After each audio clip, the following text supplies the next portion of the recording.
Para falar sobre o dízimo, procurarei gradativamente correlacionar a real utilidade desse mandamento aos seus propósitos originais, sem o que não há como entendê-lo perfeitamente. Dízimo é uma palavra originária do latim décimo, cujo significado é décima parte. A rigor, sua observação antecede em pelo menos 430 anos a lei mosaica, sendo identificada a sua prática no livro de Gênesis, ocasião na qual Abraão pagou dízimo ao sacerdote eterno Melquisedeque, conforme descrito no capítulo 14 do livro de Gênesis, onde se lê: "E bendito seja o Deus Altíssimo, que entregou os teus inimigos nas tuas mãos, e deu-lhe o dízimo de tudo." No Antigo Testamento existiam 3 leis distintas: moral, civil e cerimonial. Nesse contexto, o dízimo era requerido para ser entregue junto aos holocaustos, votos, ofertas alçadas e aos sacrifícios, consoante ao que se lê no livro de Deuteronômio, no capítulo 12, onde se lê: "Então haverá um lugar que escolherá o Senhor vosso Deus, para ali fazer habitar o seu nome. Ali trareis tudo o que vos ordeno, os vossos holocaustos e os vossos sacrifícios, e os vossos dízimos e a oferta alçada da vossa mão, e toda a escolha dos vossos votos que fizerdes ao Senhor." O dízimo passou a ser usado primariamente para o sustento dos levitas. Todavia, era importante também para o sustento dos estrangeiros, órfãos e viúvas. Tratava-se de uma requisição feita por Deus sobre as posses dos israelitas, e se aplicava à agropecuária, tanto às colheitas quanto aos animais, os quais os judeus dizimavam aos levitas em obediência a Deus. Sem o dízimo, a tribo de Levi pereceria, pois não plantava e tampouco colhiam, sendo essa tribo totalmente dependente dessas dádivas, advinda das outras 11 tribos irmãs. Lembremos-nos de que os levitas eram proibidos de possuírem terras e gados. Não tinham herança, como se lê no livro de Números, no capítulo 18, onde se lê: "E eis que aos filhos de Levi tenho dado todos os dízimos em Israel por herança, pelo ministério que executam, o ministério da tenda da congregação." E novamente em Números, no capítulo 18, se lê: "Porque os dízimos dos filhos de Israel, que oferecem ao Senhor, em oferta alçada, tenho dado por herança aos levitas, porquanto eu lhes disse: no meio dos filhos de Israel, nenhuma herança terão." Posto esse entendimento inicial, para bem da clareza, me pergunto, por que então assistimos, nos dias atuais, reiteradas discussões inflamadas em prol do dízimo? Qual a razão de se manter essa ordem exigida no Antigo Testamento à casa de Israel, mesmo com o magnífico advento da graça redentora que nos foi outorgada pela morte e a ressurreição do nosso Senhor Jesus? A resposta de tal persistência pode ser acreditada aos teólogos, intérpretes das Escrituras e reféns de suas respectivas hermenêuticas religiosas. Por essa razão, a esmagadora maioria das igrejas cristãs perpetuam a imposição dos dízimos ao rebanho do Senhor Jesus, não concordando do corpo ministerial de suas igrejas ser financeiramente independente do dízimo, reprovando que os pastores dependam da prática e do trabalho profissional para sua autossustentação. Apresentam, via de regra, argumentos escriturais, onde ressaltam que o Senhor Jesus estabeleceu o uso do dízimo. Para provarem essas colocações, destacam várias passagens escriturais, tais como aquelas registradas no Evangelho segundo Lucas, no capítulo 11, e no Evangelho segundo Mateus, no capítulo 23, onde se lê: "Ai de vós, escribas e fariseus hipócritas, pois que dais o dízimo da hortelã e do endro e do cominho, e desprezais o mais importante da lei, o juízo, a misericórdia e a fé. Deveis, porém, fazer essas coisas e não omitir aquelas." Nesses textos, como realmente se pode notar, indubitavelmente o Senhor Jesus confirma a obrigação de se dizimar. Antes de prosseguir, reconheço e é patente aos olhos de qualquer cidadão comum a demanda financeira de uma igreja, juridicamente falando, enquanto organização religiosa registrada e com templo aberto ao público. Mesmo a despeito do entendimento da prática do dízimo não resultar de nenhuma ordenança da graça, importa ressaltar que todas as igrejas debaixo do sol necessitam de recursos financeiros. Sempre haverá uma gama variada de necessidades que urgirão ser supridas. É mister, à guisa de exemplo, atender aos necessitados e não deixar os irmãos mendigar o pão. Há de se construir templos para a realização dos cultos. E, além disso, as edificações demandam manutenções, entre outras coisas. De outra sorte, nenhuma igreja teria como subsistir na figura de uma instituição aberta. Por essa razão, é natural a prática de ofertas voluntárias para o atendimento dos necessitados, manutenção dos templos, para viagens missionárias dos irmãos, os quais não estão ou não possuem condições financeiras suficientes para esse gasto, etc. Mesmo nesses casos, não devemos nos esquecer de fazer essas ofertas em caráter anônimo, de modo a não projetar perante a igreja o nome de quem as faz, porquanto está escrito no Evangelho segundo Mateus, no capítulo 6, onde se lê: Mas tu, quando deres esmola, não saiba a tua mão direita o que faz a tua esquerda. O ponto polêmico desse assunto deve-se ao fato desses valores não deverem jamais ser destinados a pagamento de nenhuma atividade ministerial em nenhum escalão. Em verdade, todo o corpo sacerdotal de Cristo deve abdicar-se de ser remunerado para o exercício ministerial, em conformidade com as instruções do apóstolo dos gentios, a saber, Paulo, o nosso apóstolo. Fique notório que não é proposta aqui condenar aqueles que praticam o dízimo, nem aqueles que se sustentam por intermédio dessa forma de renda. Respeito àqueles que expressam bênçãos alcançadas pelo pagamento do dízimo, suas finanças. No entendimento desses tais, eles fazem a oferta do dízimo como fruto de fé. Isso não deixa de ser uma modalidade de oferta. Somos livres para fazer votos a Deus. Contudo, muito embora o dízimo encontre fundamento bíblico no Antigo Testamento, ele definitivamente não é obrigatório no propósito doutrinal do Novo Testamento.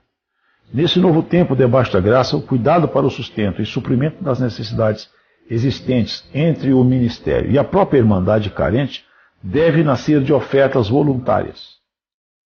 Por essa razão, as ordenanças oriundas da lei acerca do dízimo, amplamente descritas e determinadas em diversos livros do Antigo Testamento, não serão aqui debatidas por entendermos que, embora sejam legítimas, não se aplicam mais aos tempos da dispensação da plenitude do conhecimento do Filho de Deus, a saber, Jesus, o nosso Senhor, por quem temos acesso ao Pai por intermédio da fé, e não por intermédio das obras da lei.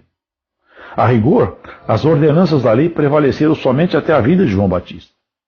Entretanto, quando alguns religiosos discursam em defesa da prática ministerial do dízimo, as primeiras citações apontadas de chofre para polemizar são sempre passagens como a descrita no livro do profeta Malaquias, no capítulo 3, onde se lê: Roubará o homem a Deus?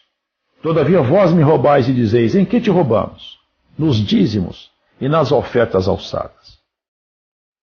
Entendedores que somos que a lei foi integralmente cumprida por Cristo, não nos deteremos, para efeito de exames, em preceitos referendados restritivamente no Antigo Testamento, os quais não tenham sido corroborados diretamente pelo Senhor Jesus ou pelos seus santos apóstolos no Novo Testamento.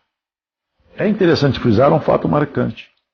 O dízimo não é citado em nenhum texto, e muito menos cobrado pelos apóstolos no Novo Testamento, sendo unicamente referido nos evangelhos quando Cristo ainda não havia instituído a graça, resultante da sua morte e seguinte ressurreição. Ou seja, no Novo Testamento são citadas apenas ofertas voluntárias, assunto acerca do qual o apóstolo Paulo trata em alguns pontos de suas epístolas. Consideremos isso. Se o dízimo fosse regra a ser seguida pela igreja, essa seria uma ação citada e cobrada por parte dos apóstolos como sendo ponto de doutrina. Todavia, tal assunto não se acha registrado em nenhuma das cartas apostólicas. A verdade é que o dízimo é um assunto simplesmente ignorado no Novo Testamento, nenhuma vez resgatado ou solicitado pelos apóstolos em suas santas epístolas. Além disso, caso o dízimo fosse praticado nas igrejas, não ocorreriam reclamações da falta de ofertas voluntárias por parte do apóstolo Paulo. Ora, se havia recebimento de dízimo entre os presbíteros primitivos, se tratasse de uma obrigatoriedade, esse aporte financeiro supriria as necessidades às quais Paulo aludia. Ademais disso, caso a igreja praticasse a cobrança de dízimo naquele tempo, estaria ela concorrendo, agindo paralelamente aos preceitos do judaísmo, uma vez ser essa uma observância da lei, e por conseguinte, estaria ela se sujeitando novamente aos termos da lei mosaica, da qual fora liberta por Cristo. Passemos à análise dos trechos que registram a prática de dízimos, cujas referências possam servir de base para a elucidação da vontade de Deus a respeito desse imposto cobrado sobre os bens materiais do povo de Deus no Antigo Testamento. Tomemos por referência inicial a afirmativa na qual se apoiam muitos teólogos para a manutenção do dízimo, a qual se acha contido no Evangelho narrado segundo Lucas, no capítulo 11, e por Mateus, no capítulo 23, segundo a qual o Senhor Jesus afirmava ser necessário aos israelitas ofertarem o dízimo de suas rendas. Para que possamos adquirir uma perfeita compreensão desse texto, devemos nos lembrar que naquela época o Senhor Jesus não havia cumprido a lei. Até então a graça de Deus não estava dispensada aos crentes, visto que ele, o Mestre, ainda encontrava-se presente entre os homens, num corpo de um judeu chamado Jesus. Isto é, a salvação não estava completada, a sua missão não estava consumada na cruz, conforme se entende pelas palavras do apóstolo João em seu Evangelho, no capítulo 16, onde se lê: Todavia digo-vos a verdade, que vos convém que eu vá, porque se eu não for, o Consolador não virá a vós. Mas se eu for, enviar-vos-ei. Fica evidente, por essa leitura, que a mercê, os benefícios advindos do Novo Testamento, as novas ordenanças da graça, ocorreriam exclusivamente quando o Senhor fosse o Pai. Esta era, com toda certeza, a razão pela qual o Senhor dizia que era necessário dizimar, para cumprirem as ordenanças da lei, pois até aquele momento vigorava a lei mosaica. Contudo, já pelo anúncio de sua paixão anteriormente profetizada, assinalava-se o final da vigência da lei, demarcando-se um novo período relativo ao reinado de Cristo, regido por novas regras de proceder, conforme se pode verificar no Evangelho segundo Lucas, no capítulo 16, onde se lê: A lei e os profetas duraram até João. Desde então é anunciado o reino de Deus e todo homem emprega força para entrar nele. É importante ressaltar que a verdade chegou até nós por intermédio de nosso Senhor Jesus, e não pela lei mosaica. Essa é uma constatação fácil de se fazer, de modo absoluto, com base no Evangelho segundo o apóstolo João, no capítulo 1, onde se lê: Porque a lei foi dada por Moisés, a graça e a verdade vieram por Jesus Cristo. Ora, se a verdade nos foi revelada por Jesus Cristo, ficaremos nós então nos batendo em direitos que são legados da lei, tais como a observância de sábados, pagamento de dízimos e coisas semelhantes a essas? Ou não sabemos que a lei atuou como uma espécie de preceptor da humanidade, e isso somente até a chegada da graça? Vejam essa confirmação na epístola do apóstolo Paulo aos Gálatas, no capítulo 3, onde se lê: De maneira que a lei nos serviu de aio para nos conduzir a Cristo, para que, pela fé, fôssemos justificados. Não nos enganemos. Quem justifica o homem é a fé, e isso sem as obras da lei, conforme se percebe claramente na epístola do apóstolo Paulo aos Romanos, no capítulo 3, aonde se lê: Concluímos, pois, que o homem é justificado pela fé sem as obras da lei. Quem, pois, deseja guardar os preceitos da lei mosaica, deve se lembrar que a real obediência à lei nos leva ao Evangelho de Cristo. Essa convicção pode ser adquirida pela declaração do apóstolo Paulo em sua carta aos Romanos, no capítulo 10, onde se lê: Porque o fim da lei é Cristo, para a justiça de todo aquele que crê. De outra sorte, estaremos destruindo em nós mesmos a graça de Deus, conforme nos ensinou o mesmo apóstolo em sua epístola destinada aos Gálatas, no seu capítulo 2, onde se lê: Não aniquilo a graça de Deus, porque se a justiça provém da lei, segue-se que Cristo morreu debalde. Avançando um pouco mais nesse assunto, perceberemos que a matéria doutrinal relativa ao dízimo poderá ser bem esclarecida por intermédio das citadas leituras das epístolas do apóstolo Paulo, das quais emanam divinais orientações relativamente a esse conteúdo, e são destinadas à formação do corpo ministerial da igreja. Passemos, portanto, ao exame dessas cartas para que possamos formar juízo referendado em fundamentos escriturais, revelados com o intuito de servir de orientação à nossa conduta. De início, convém expormos de forma transparente e honesta as épocas e situações que retratam o uso das ofertas, e não do dízimo, pelo apóstolo Paulo. A bem da verdade, aos irmãos de Corinto, o apóstolo confessa já haver se beneficiado financeiramente de algumas igrejas em certas ocasiões de sua vida. Essa declaração encontra-se na segunda epístola destinada aos Coríntios, em seu capítulo 11, onde se lê: Outras igrejas despojei eu para vos servir, recebendo delas salário. E quando estava presente convosco e tinha necessidade, a ninguém fui pesado. Entretanto, ao lermos com atenção todas as suas cartas, entendemos claramente que as aludidas ocasiões nas quais Paulo dependeu de algumas igrejas foram exceções ao longo do seu apostolado. Ele aceitou somente salário por um período de tempo de sua missão, quando ainda não se sustentava pelo seu próprio trabalho.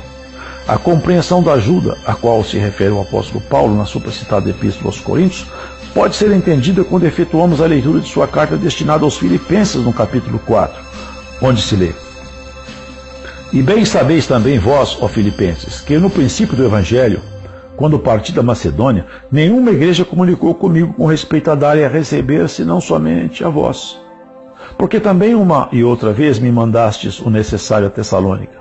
Não que procure dádivas, mas procuro fruto que aumente a vossa conta.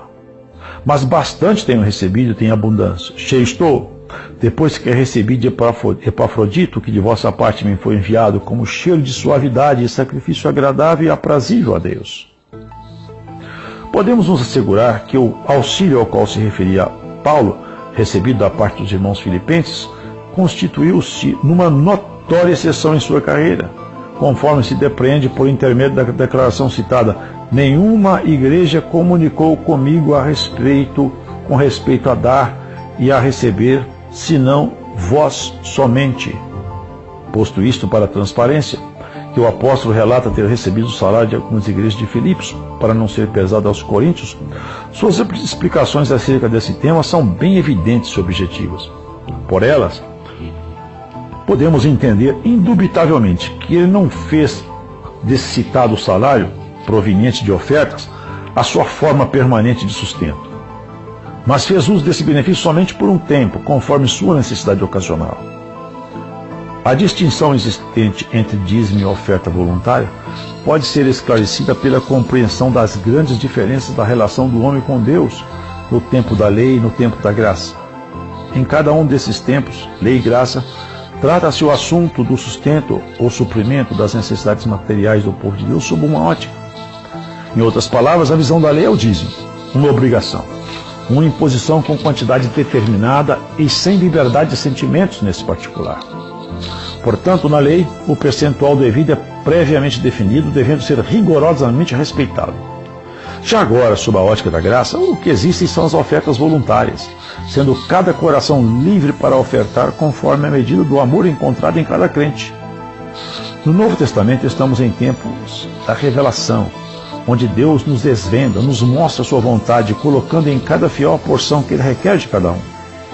Trata-se de uma etapa da igreja na qual deve haver total liberdade para a expressão do amor e da fé em cada alma, conforme cada um sente de per si para com Deus. Não nos restam dúvidas. Há uma imensa diferença entre a forma de tratamento da lei e da graça, nos quesitos dízimo e ofertas voluntárias. Segundo suas próprias exposições, o apóstolo demonstra que, segundo a lei mosaica, poderia ele requerer frutos materiais dos coríntios ou de qualquer outra igreja. Vide a primeira epístola a Timóteo e no capítulo 5, que também é uma repetição da epístola aos Coríntios no capítulo 9, quando cita em sua primeira epístola destinada aos daquela nação, em seu capítulo 9, onde se lê: porque na lei de Moisés está escrito: não atarás a boca ao boi que trilha o grão. Porventura tem Deus cuidado dos bois? Ou não o diz certamente por nós? Vejam que interessante. Paulo aqui não fez referência aos dízimos. Não usa ele de trechos do Antigo Testamento que justificariam tal prática.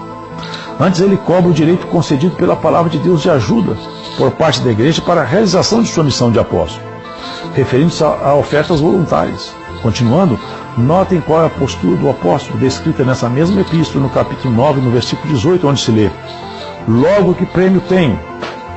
Que, evangelizando, proponha de graça o Evangelho de Cristo para não abusar do meu poder no Evangelho. Outra vez, Paulo deixa-nos entrever a sua postura inequívoca de não aceitação do dízimo, dizendo em seguida, na mesma epístola, no capítulo 9, no versículo 13, não sabeis vós que os que administram o que é sagrado comem do que é do templo? E que os que de contínuo estão junto ao altar participam do altar? Assim ordenou também o Senhor aos que anunciam o Evangelho, que vivam do Evangelho. Mas eu de nenhuma destas coisas tenho usado, nem escrevo isso para que assim se faça comigo, porque melhor me fora morrer do que alguém fazer vã esta minha glória. É límpida a leitura que se faz desses textos, a qual nos aponta os direitos sacerdotais no tocante ao dízimo, ao mesmo tempo reconhecendo sua origem na lei mosaica e não os restabelecendo na graça de nosso Senhor Jesus Cristo na forma de obrigação. De outra sorte, o apóstolo Paulo erraria, não os praticando e ainda sugerindo que o imitássemos nessa conduta. Convém citar que outros discípulos do Senhor punham em prática o mesmo procedimento espiritual de não cobrar dízimos, conforme se vê escrito na Epístola aos Coríntios, no capítulo 12, onde se lê: roguei a Tito e enviei com ele um irmão. Porventura Tito se aproveitou de vós? Não andamos, porventura, no mesmo espírito, sob as mesmas pisadas? E não somente em Corinto, senão que em diversas regiões por onde Paulo passava, adotava a mesma regra, trabalhava para não ser pesado a ninguém, mostrando que, independentemente da lei mosaica autorizá-lo a se sustentar pelas mãos das igrejas, ele não se valia dessa prerrogativa, considerando que este direito estava vinculado à lei mosaica, e não à graça de Cristo. Considerem bem, caso a prática do dízimo fosse aplicada na igreja, nessa carta ele falaria abertamente sobre isso, mas vê-se nitidamente o custo da explanação de Paulo, o qual segue na linha de ofertas voluntárias. Posição clara, correta e coerente com o tempo da graça. Essa afirmação encontra-se sustentada pelas declarações contidas na primeira epístola do apóstolo Paulo aos Tessalonicenses, seu capítulo 2, onde se lê: porque bem vos lembrais, irmãos, do nosso trabalho e fadiga, pois trabalhando noite e dia para não sermos pesados a nenhum de vós, vos pregamos o Evangelho de Deus. Aqui novamente, em sua segunda carta destinada aos Tessalonicenses, o santo apóstolo relembra sua forma de vida e conduta, declarando sua independência das receitas das igrejas, esclarecendo isso no capítulo 13, seu versículo 7. Porque vós mesmos sabeis como convém imitar-nos, pois que não nos ouvemos desordenadamente entre vós, nem de graça comemos o pão de homem algum, mas com trabalho e fadiga, trabalhando noite e dia para não sermos pesados a nenhum de vós. Não porque não tivéssemos autoridade, mas para vos dar em nós mesmos exemplos para nos imitardes. Paulo não usou da lei mosaica para impor a prática do dízimo, pois sabia que esse proceder estaria fora da dispensação da luz de Deus. O Senhor não estabeleceu a obrigatoriedade do dízimo por parte da igreja, a fim de que o Evangelho de Jesus Cristo fosse pregado com total liberdade, não marcando uma relação danosa entre fé e dinheiro no trato do ministério com a Irmandade. Pesemos o fato do apóstolo Paulo não ter feito questão nem mesmo de ofertas voluntárias durante a maior parte do exercício do seu ministério.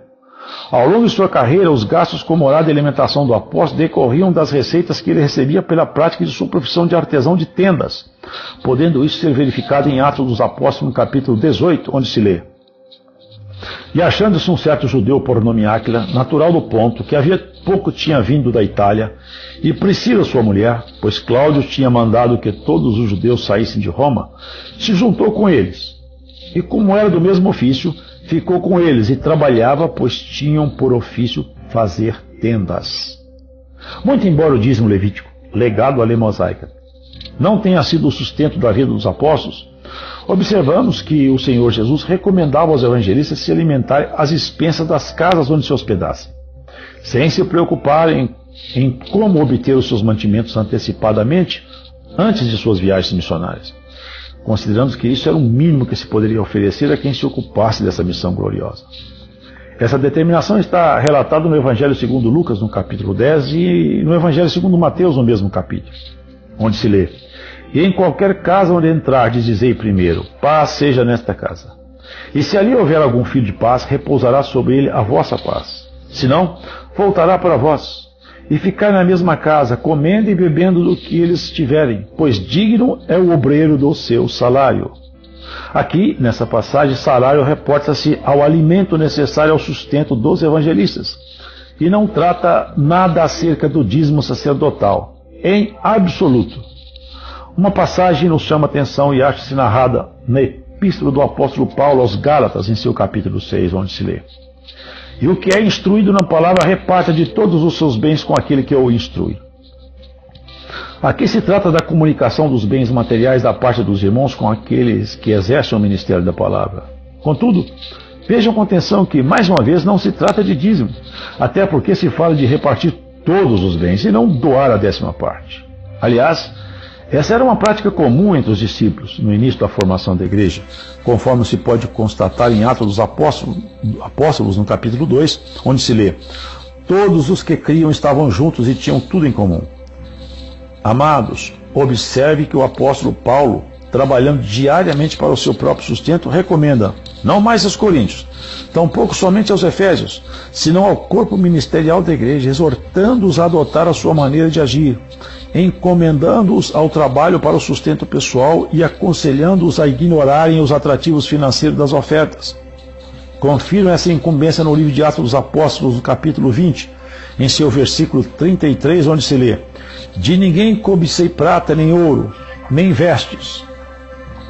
Vós mesmos sabeis que essas mãos proveram as minhas necessidades, e as dos que estavam comigo. Em tudo vos deu exemplo de que assim trabalhando é necessário socorrer os enfermos, recordando as palavras do Senhor Jesus, porquanto ele mesmo disse: coisa mais bem-aventurada é dar do que receber. O próprio Senhor Jesus fez uma advertência especial com relação à missão ministerial dos 12 apóstolos, conforme se pode ler no Evangelho segundo Mateus, no capítulo 10, onde se lê: Curai os enfermos, limpai os leprosos, ressuscitai os mortos, expulsai os demônios, de graça recebestes, de graça dai. Pelos esclarecimentos há pouco expostos, ficam notórias quais são as referências que amparam a prática do ministério não assalariado. Entendo ser essa uma forma excelente de consagração ao Senhor Jesus, trabalhando de maneira voluntária e desinteressada, e assumindo o ministério como vocação espiritual e não como estratégia de sustento. Essa deverá ser a opção preferencial da igreja que ansiar um maior grau de perfeição de acordo com a proposta feita pelo apóstolo Paulo, o qual recomenda que sejamos seus imitadores.